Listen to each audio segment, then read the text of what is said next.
ये मैं नहीं हूँ, ये वो लोग हैं जो आपको गलत बात फैला रहे हैं और आप उनकी बात सुन रहे हैं और वो कह रहे हैं बाबा जी चले गए। बाबा जी कहाँ गए? I got a shot and I ain't stopping, no. That's how I know that I'm unstoppable.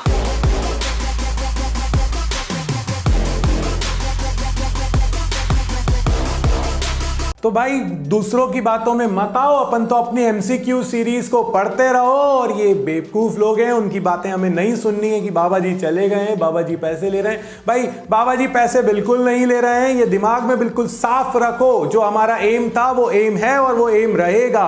सिर्फ बाबा जी एक्स्ट्रा देने की कोशिश कर रहे हैं और कुछ नहीं। और एक्स्ट्रा के लिए तो यार थोड़ा बहुत देना पड़ता है, बस एक्स्ट्रा के लिए वो सारी बड़ी बड़ी लाखों रुपए की कोचिंग्स की जगह पर कुछ 100 200 300 रुपए की कोचिंग दे रहे हैं और वो ही कोचिंग का मटेरियल आपको दे रहे हैं। तो यार और अब इससे ज्यादा अभी तो इतना ही करना पड़ेगा। हाँ, ये वादा है कि इसको भी हम और खत्म कर देंगे। तो चलो बढ़ते हैं हमारे वीडियो में और पढ़ते हैं रिफ्रैक्शन थ्रू प्लेन सरफेस। तो दोस्तों जब हम बात करते हैं रिफ्रैक्शन थ्रू प्लेन सरफेस की, तो प्लेन इतना आसानी से इतने छोटे में ये पूरी चीजों को समराइज करके कोई कॉन्सेप्ट आपको डिलीवर नहीं कर पाएगा। ये आपके बाबा जी का आपको वादा है।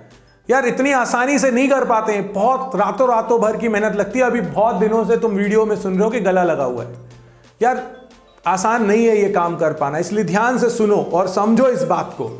देखो सबसे पहली बात, रिफ्रैक्शन का कॉज क्या है? जब लाइट एक मीडियम से दूसरे मीडियम में जाती है तो अपने पाथ से डिविएट हो जाती है।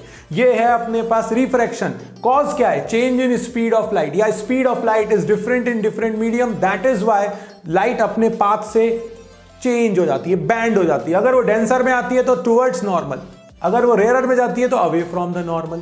ठीक, अब हमारे रिफ्रैक्शन के पापा कौन? रिफ्रैक्शन के पिताजी हैं स्नेल्स लॉ। यानी कि अगर आप इस मीडियम की बात करें 1μ2 is equal to sine i by sine r. The ratio of sine of angle of incidence to sine of angle of refraction is constant for a given pair of media and which is known as refractive index of second medium with respect to first medium। तो ये मेरे पास Snell's law है। याद रखना, जहां कोई साथ नहीं देता, जहां सारे डेरिवेशन शुरू होते हैं, जहां से MCQ शुरू होते हैं, जहां से बहुत सारे क्वेश्चंस ऐसे सॉल्व होंगे जो ट्रिकी लग रहे होंगे, बट तो वहां आप इसको याद करिए, ये आपकी मदद करने आ जाएगा। जैसे पापा जाते हैं ना मदद करने, वैसे स्नेल्स लॉ आ जाएगा। इसके बाद रिफ्रैक्शन में एक क्वेश्चन MCQ और बनता है भाई, रिफ्रैक्शन में frequency remain same, frequency change नहीं होती। अगर फ्रीक्वेंसी चेंज नहीं होती तो फिर क्या चेंज होता है? तो वेवलेंथ बदलती है, स्पीड बदलती है, इंटेंसिटी बदलती है, एम्पलीट्यूड बदलता है, but yes frequency remains same. अब रिलेशन देख लीजिए, इस पर बेस्ड न्यूमेरिकल्स बनने के चांसेस बनते हैं। 1μ2 is equal to V1 bye V2। मतलब अगर वन मीडियम से सेकेंड मीडियम में जा रहे हैं तो जो सेकेंड मीडियम का रिफ्रैक्टिव इंडेक्स है यानी μ2, 1μ2 ए से, जैसे आप एयर से ग्लास जा रहे हो तो AμG is equal to speed in medium 1 upon speed in medium 2। जैसे AμG इज इक्वल टू क्या हो जाएगा? स्पीड इन एयर, पहला मीडियम है, अपॉन स्पीड इन ग्लास। बिल्कुल crystal clear. So speed in AμG is speed in air upon speed in glass. 1μ2 जैसे है, 1μ2 के केस में क्या आएगा? तो भाई 1 क्या है? पहले वाले की वेवलेंथ, दूसरा वाला 2 है तो दूसरे वाले की वेवलेंथ। जो वेलोसिटी का रेशियो था वैसे ही वेवलेंथ का रेशियो भी हमें मिल रहा है। तो ये रिफ्रैक्टिव इंडेक्स के रिलेशन है वेलोसिटी के साथ और वेवलेंथ के साथ। और ध्यान रखने वाली बात यह है कि जैसे जैसे म्यू बढ़ता है वैसे वैसे वेवलेंथ कम होती है। मैं बहुत इंपॉर्टेंट बातें बीच बीच में बोल रहा हूं जो इसमें लिखी नहीं है, ध्यान से नोट करते चले जाना। जैसे जैसे वेवलेंथ बढ़ती है वैसे वैसे म्यू डिक्रीज होता चला जाता है। अब यार म्यू डिक्रीज होता चला जा रहा है, इस बात को अब बाबा जी जोर क्यों दे रहे हैं?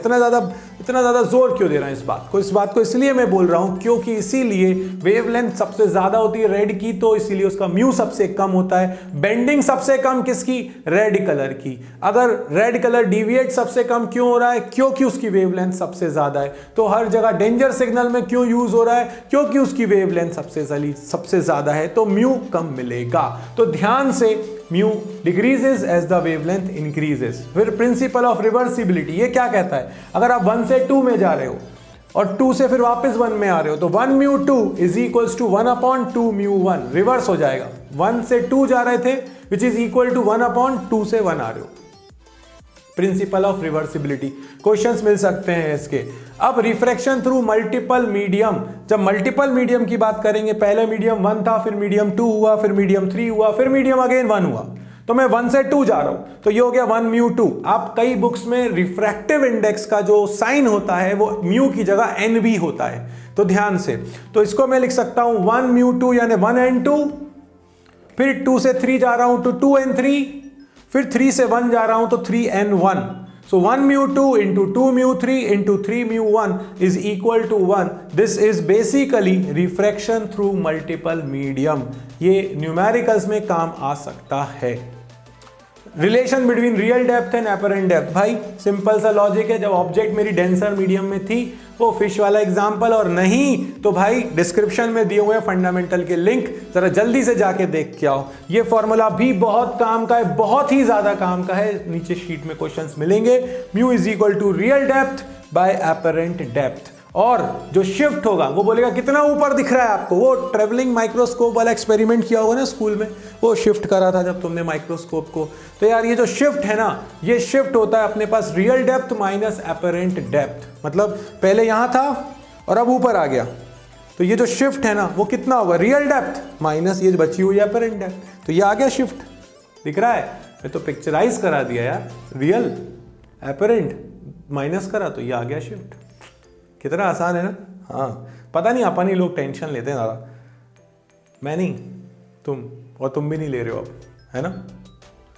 Critical angle and TIR, so total internal reflection और क्रिटिकल एंगल का रिलेशन क्या होता है भाई, बहुत इंपॉर्टेंट है। Mu is equal to 1/sin c, यानी कि रिफ्रैक्टिव इंडेक्स 1 म्यू 2 यानी रेयर मीडियम के रिस्पेक्ट में डेंसर मीडियम का रिफ्रैक्टिव इंडेक्स आ जाएगा 1/ क्रिटिकल एंगल। और क्या होता है TIR, टोटल इंटरनल रिफ्लेक्शन क्या होता है, when a ray goes from denser medium to rarer medium and at that time at the interface if the angle of incidence is greater than the critical angle for that pair, then ray will not go in the other medium, it will bounce back in the same medium following the simple laws of reflection. This is known as total internal reflection. मतलब जब एक रे एक denser medium से rare medium की तरफ जा रही होती है, इंटरफेस पर अगर वो एंगल इंसिडेंस का क्रिटिकल एंगल से ज्यादा होता है तो रे उधर नहीं जाती, वापस बाउंस बैक हो जाती है। इस फिनोमेना को अपन बोलते हैं टोटल इंटरनल रिफ्लेक्शन। तो भाई TIR कंडीशन क्या होनी चाहिए, सबसे पहली बात तो रे कहां से कहां जानी चाहिए, डेंसर से रेयरर।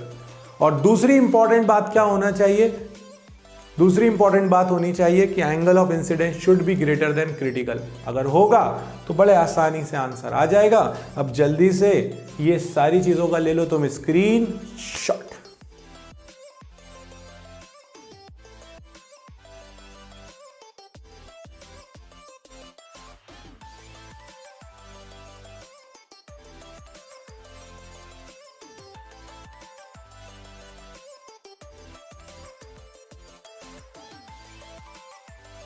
वापस तो भाई ये था आपके पास प्लेन सरफेस से रिफ्रैक्शन के जितने फॉर्मूले हो सकते थे पॉसिबल, वो सब।